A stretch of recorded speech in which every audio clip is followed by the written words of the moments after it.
What is up, my friends? You are very welcome along to our match reaction after PSV Eindhoven defeat Arne Slot's Liverpool by 3 goals to 2. A result that doesn't really matter in the grand scheme of things, as Liverpool still finished top of the Champions League group format because of Barcelona's 2-2 draw with Atalanta. I think there was some good and some bad there tonight. Ultimately, the game doesn't cost us anything.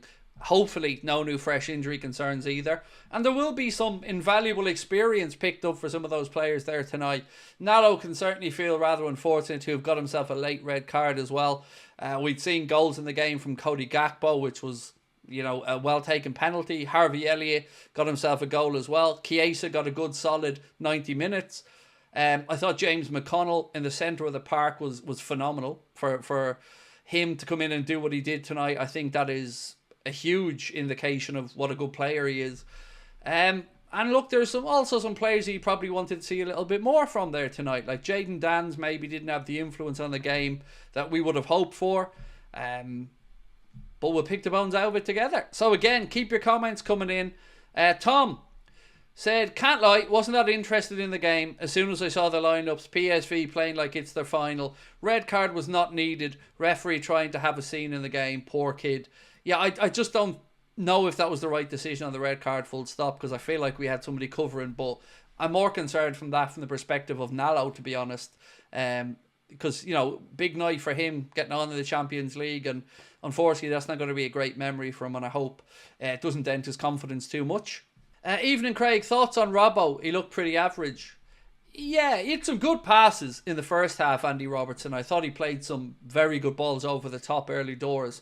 And I thought first half we started quite brightly. Second half was a bit weird, the way the game went. But to concede 3 in the first half, you know, that's not going to be something anybody's happy about, regardless of whether it's an important game or not. So everybody asking about the draw, it's going to take place at 11 a.m. On Friday. And we will know our route all the way through the tournament then. I think, from what I can gather, the potential opponents for us are PSG, Benfica, Monaco or Brest, I think. Don't quote me on that just yet, but I think they're the potential opponents for us. PSG, Benfica, Monaco or Brest, I think. Connor said, Robbo wasn't terrible, but he wasn't great either. Average. You know, in an unfamiliar position for Liverpool, I thought okay. Looking across the back line, you know, Bradley did all right. Costas did all right. Kwanzaa, that's the one I'm most concerned about, to be honest. That was another error from him that's gone to a goal. I have concerns. I can't lie. I do have concerns about Kwanzaa because I don't think he's followed up this season with what he did last season. And yeah, that's one slight negative I could take from it. Kelleher, it wasn't his best game. You know, I don't think he was to blame for anything, but he certainly didn't stand out either. So yeah, look, of those potential opponents, none of them really scare me, to be honest with you. You know, PSG obviously the most difficult of them, but Monaco or Brest, I mean, lads, if we end up getting Brest after tonight's stream, I don't know how I'm going to do the watch along. If you weren't with us for the watch along tonight, the second half was just Brest puns the entire way through, and I don't know how I can get through a watch along of that, to be honest. Mate, Kwanzaa wasn't bad. I never said he was bad. I said he made a mistake that led to the goal. And he did. You know, let's not sugarcoat it. He did. It was a poor clearance and he made a mess of it and it broke to their player. And then after that, we could have defended the situation better. And I never once said he had a poor game. I just said I'm worried about his confidence after another mistake. Sebastian said, hope we see more of Nalo. Yes, and look, for me, I'd love to see a little bit more Trainioni as well. I thought Trainioni looked bright when he was on. But the big bonus for me there tonight was McConnell. He's the one that, I think, of all the ones that were given an opportunity, he's the one for me that I think looked the most comfortable out there tonight and the most promising of the fringe players outside of Chiesa. And Chiesa certainly put himself about tonight and looked to make stuff happen. Won the penalty for us as well. Obviously didn't get a chance to take it because he was getting a little bit of treatment, so Gakpo did. But yeah, they're the ones for me that I think, I think McConnell most biggest beneficiary of the chance tonight. Oh, I love this from Connor. Said the Brest preview would be interesting. Plenty of research. Oh, you know me, Connor. I'm a man of research. I'll leave no stone unturned. The tackle on Jayden Danns was an absolute disgrace. Should have been a red, said Mercy. Look, the referee was awful.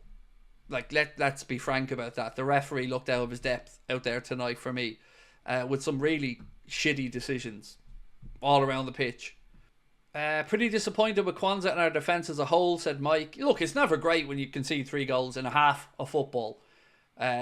But to be fair to the boys, they did keep battling. Even at the end of the game, down to 10 men, they were still trying to find a way through.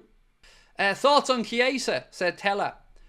I thought he looked enthusiastic, is the word I'd go for. There were times tonight where I thought his touch looked a little bit heavy. But the willingness was there, the energy was there, and there's a lot to like about what we've seen from Chiesa tonight.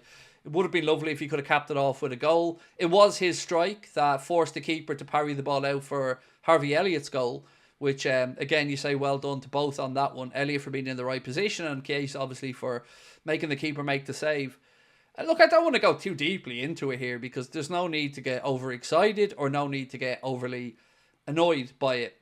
You know, at the end of the day, we had 13 actually, if you include Darwin, that weren't in that team.